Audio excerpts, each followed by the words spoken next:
Now the showdown in Sandesh Khali. संदेश खाली TMC नेता शिबू हाजरा को पुलिस ने गिरफ्तार किया है। वेस्ट बंगाल, धरती रविंद्रनाथ टैगोर जी की, धरती सुभाष चंद्र बोस जी की और धरती हजारों कुर्बानियों की। लेकिन आज वेस्ट बंगाल जिस हालात से गुजर रहा है वो न सिर्फ खतरनाक है बल्कि इस देश की डेमोक्रेसी पर बहुत बड़ा धब्बा है।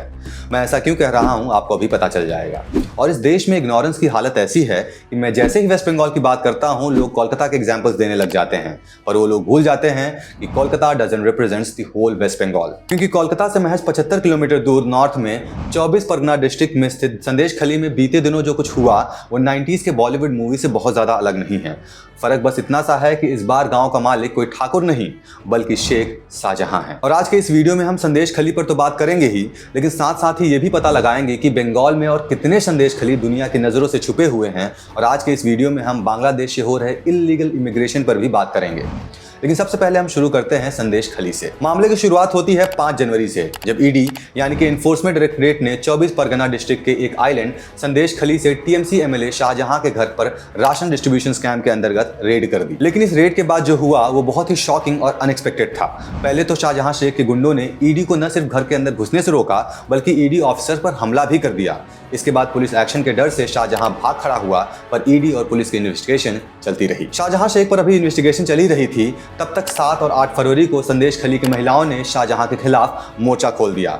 संदेश खली की महिलाओं ने शाहजहां पर सेक्सुअल असॉल्ट के साथ साथ बहुत तरीके के इल्जाम लगाए। महिलाओं ने बताया कि शाहजहां शेख और उनके लोग कई बार घर में घुसकर वहां से किसी भी औरत को जब मन किया तब उठा ले जाते थे और पार्टी ऑफिस ले जाकर तब तक सेक्सुअली असॉल्ट करते थे जब तक उनका मन नहीं भरता था। वो आते थे, हमें अपने साथ ले जाते, कभी नहीं जाने पर हमारे पति को पीटते थे। रात भर हम सो नहीं पाते। रात को आके गेट में खिड़की दरवाजा में वो लोग खोलने की बोलते रहते हैं। जो गोली दिखाकर बंदूक दिखाकर डराता था, इस डर से कोई लड़की बात नहीं कर सकता था।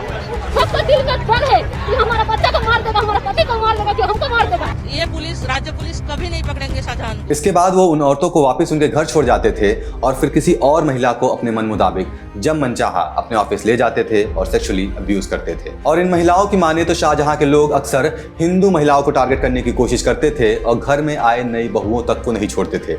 Hindu young married women to be raped night after night in the TMC office. इन औरतों को लगातार कई सालों से एक्सप्लॉइट किया जा रहा है, पर इनकी सुनने वाला कोई भी नहीं है। सिर्फ इतना ही नहीं बल्कि शाहजहां शेख, उत्तम सरदार और शिवा प्रसाद हजरा पर गांव वालों की जमीनें हड़पने का भी आरोप लगता आया है। ये तीनों क्रिमिनल अपने पॉलिटिकल इन्फ्लुएंस का इस्तेमाल करके सालों से गरीब किसानों की जमीन हड़पने का काम करते आए हैं। आज इन किसानों के पास कुछ भी नहीं है।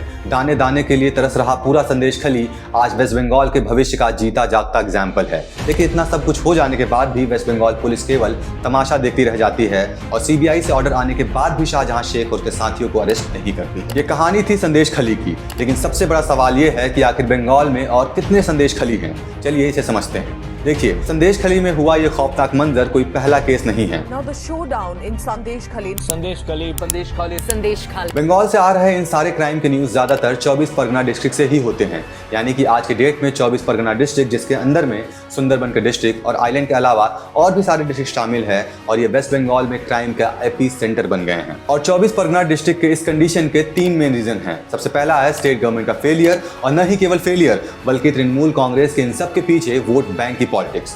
शाहजहां शेख जो संदेश खली के सबसे बड़ा क्रिमिनल है वो भी तृणमूल कांग्रेस से ही है। और वेस्ट बंगाल का पंचायत सिस्टम किस लेवल तक बर्बाद हो चुका है इसका एक और एग्जाम्पल देखिए। पहले आप ये वीडियो देखिए, फिर मैं आपको समझाता हूँ। আপনি কি জানেন কি করে পঞ্চায়েত চালাতে হয়? আপনি কি স্কুলে কোনোদিনও গেছেন? যেটা বলে সেটা আমি সিগনেচার করি। যেটা বলে দেয় আপনি সিগনেচার করে দেন। আপনি তো জানেন না ওর ভেতরে কি লেখা আছে? আপনি কি জানেন? ये महिला वेस्ट बंगाल के एक गांव की सरपंच हैं और बांग्लादेश के मूल निवासी हैं। इन्हें अपने क्षेत्र के बारे में कोई भी इंफॉर्मेशन नहीं है। इन सरपंच साहिबा को इनके क्षेत्र में कितने स्कूल है ये तक नहीं पता है। ना ये सरपंच का कोई मीटिंग अटेंड करती हैं और ना ही कोई काम करती हैं। और ये किस पार्टी से बिलोंग करती हैं? तृणमूल कांग्रेस से। और फर्जी डॉक्यूमेंट बनाने की धांधली तो पूछिए ही मत। इसके बाद आप ये वीडियो देखिए। লোকসভা ভোটে কুলটি বিধানসভার যে সমস্ত ওয়ার্ডে বিজেপি এগিয়ে সেখানে তীব্র জলসংকট দেখা দিয়েছে। এই অভিযোগে তৃণমূল পরিচালিত আসানসোল পুরসভাকে নিশানা করে পথ অবরোধ করলেন কুলটির বিজেপি বিধায়ক। বাংলা ঝাড়খণ্ড সংযোগকারী বরাবরের জিটি রোড অবরোধ করে 1 ঘন্টা বিক্ষোভ হয়। শেষে পুলিশের হস্তক্ষেপে অবরোধ তুলে দেন কুলটির বিধায়ক। লোকসভা ভোটের ফলের নিরিখে কুলটি বিধানসভার অন্তর্গত আসানসোল পুরসভার 28টি ওয়ার্ডের মধ্যে 22টিতে এগিয়ে বিজেপি, তৃণমূল এগিয়ে 6টি ওয়ার্ডে। বিজেপি বিধায়কের দাবি ভিত্তিহীন বলে দাবি করেছেন আসানসোলের মেয়র বিধান উপাধ্যায়। इस वीडियो में कुछ लोग हमें धरने पर बैठे हुए दिखाई दे रहे हैं, और ये लोग कौन हैं? ये वो लोग हैं जिन्होंने इस बार के जनरल इलेक्शन में बीजेपी को वोट दिया था, और ये लोग इस बात के लिए प्रोटेस्ट कर रहे हैं क्योंकि बीजेपी को वोट देने के बाद इनके घर का पानी का कनेक्शन काट दिया गया है। इन लोगों के घर के सामने कूड़ा डंप किया गया, इनके डिस्ट्रिक्ट के फंड्स नहीं दिए गए, और अब ये लोग स्टेट गवर्नमेंट द्वारा पानी जैसे बेसिक ह्यूमन नीड्स के लिए भी तरसाए जा रहे हैं। और ये तो सिर्फ कुछ केसेस हैं। अगर आप बंगाल से आ रही खबरों को ध्यान से देखेंगे तो वहां के लिए अब ये बहुत ही आम बात हो चुकी है। स्टेट गवर्नमेंट के फेलियर के बाद बंगाल के इस कंडीशन का सबसे बड़ा कारण है डेमोग्राफिक चेंज। तो थ्योरी ऑफ सेपरेटिज्म के हिसाब से किसी भी डेमोक्रेसी के एक पार्ट को उससे बिल्कुल अलग करने के 5 स्टेप्स होते हैं। सबसे पहला, increase the number of immigrants. फिर दूसरा, बाहर से आए लोगों को लैंड देना, यानी लोकल पॉपुलेशन को धीरे धीरे एक्सक्लूड करके बाहर से आए लोगों को एस्टैब्लिश करना। तीसरा स्टेप है उस जगह की लोकल इकोनॉमी को डिस्टर्ब करना, और चौथा स्टेप में उस जगह पर सोशल टेरर फैलाना, और आखिरी और 5वां स्टेप में सेपरेटिज्म के सेंटिमेंट्स को बढ़ावा देना। और बंगाल में ये सब कुछ बहुत ही सिस्टमैटिक तरीके से हो रहा है।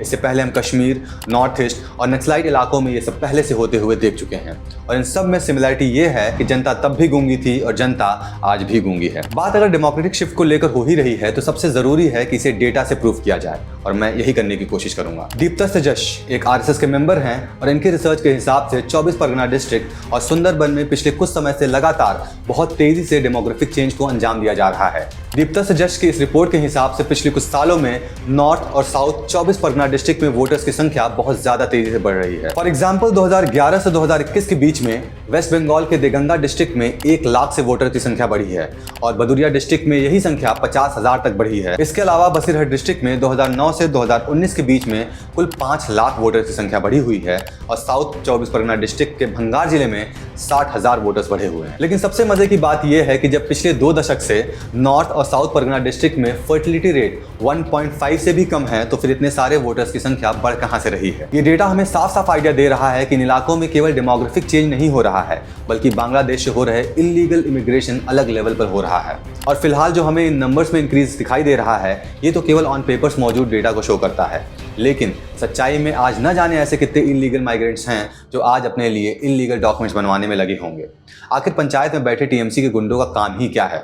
उनका काम है लोगों के लिए फर्जी डॉक्यूमेंट बनाना, क्योंकि वो खुद फर्जी डॉक्यूमेंट के सहारे इस देश के रिसोर्सेज पर जी रहे हैं और देश को खोखला कर रहे हैं। अब स्टेट गवर्नमेंट की मक्कारी और इतने लार्ज स्केल पर हो रहे डेमोग्राफिक शिफ्ट को समझने के बाद इन दोनों कड़ी को जोड़ने के लिए देश में हो रहा है एक बहुत बड़ा स्कैम, और इस स्कैम का नाम है इलीगल इमिग्रेशन। दीप्ता सजश के ही रिपोर्ट के अकॉर्डिंग वेस्ट बंगाल की प्रीवियस लेफ्टिस्ट गवर्नमेंट के दौरान मास स्केल पर क्रॉस बॉर्डर सेटलर्स को लैंड एलोकेट किया जाता था, जहां स्टेट गवर्नमेंट ने ऑपरेशन बुल्गा के जरिए जिन लोगों के पास जमीन नहीं थी उन सारे लोगों को जमीन दे दी, और फिर उनके बाद 24 परगना डिस्ट्रिक्ट में दोनों कम्युनिटीज के बीच तहल चलती रहती है, और तभी से डिस्ट्रिक्ट में लैंड ग्रैबिंग का जहरीला चक्र शुरू कर दिया गया है। शेख शाहजहां पर लगे सारे आरोपों को अगर देखा जाए तो इस पर केवल लैंड ग्रैबिंग का ही नहीं, बल्कि ये लोगों के तालाब भी अपने राजनीतिक ताकत का इस्तेमाल करके हथिया लेता था, और साथ ही साथ पूरे इलाके के कैनाल वाटर्स तक को रिस्ट्रिक्ट कर देता था ताकि किसान अपने फसलों को पानी ना दे सके। और इसी की वजह से वहां के किसान काफी बड़े इकोनॉमिक क्राइसिस से गुजर रहे थे, और आखिर में इन लोगों के पास पूरे परिवार सहित पलायन करने के अलावा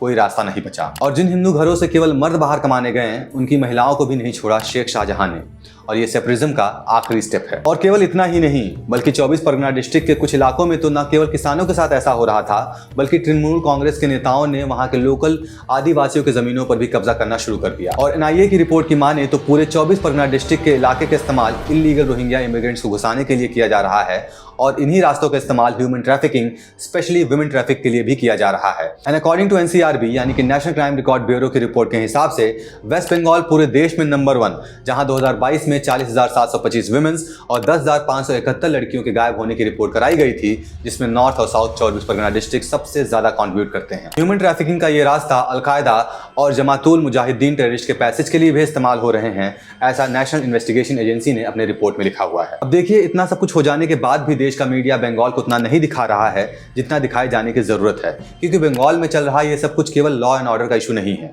बल्कि बंगाल से हिंदुओं के इतने क्लिनजिंग का ये पूरा सोचा समझा प्लान है, और इंटरनल सिक्योरिटी के लिए बहुत बड़ा सरदर्द भी है। कश्मीर में जो हुआ, आज बंगाल उसी की तरफ अपना कदम बढ़ा रही है, और बंगाल को जलने से बचाना सबसे पहला टारगेट होना चाहिए था सेंट्रल गवर्नमेंट का। लेकिन इस मसले को लेकर मोदी गवर्नमेंट बिल्कुल भी सीरियस नहीं दिखती है। और सबसे बड़ा सवाल यह है कि हिंदूवादी माने जाने वाली भारतीय जनता पार्टी को हिंदू और हिंदुओं से क्या सच में फर्क पड़ता है, या फिर हिंदू बीजेपी के लिए सिर्फ एक चारा है अपने वोट बैंक बढ़ाने का। आपका इस विषय पर क्या कहना है हमें कमेंट सेक्शन में बताएं और ऐसे ही देश दुनिया से जुड़ी डिटेल एनालाइज वीडियो के लिए सब्सक्राइब कीजिए द बल्ब को। और अगर आपको ये वीडियो पसंद आया हो तो इस वीडियो को जरूर शेयर कीजिए।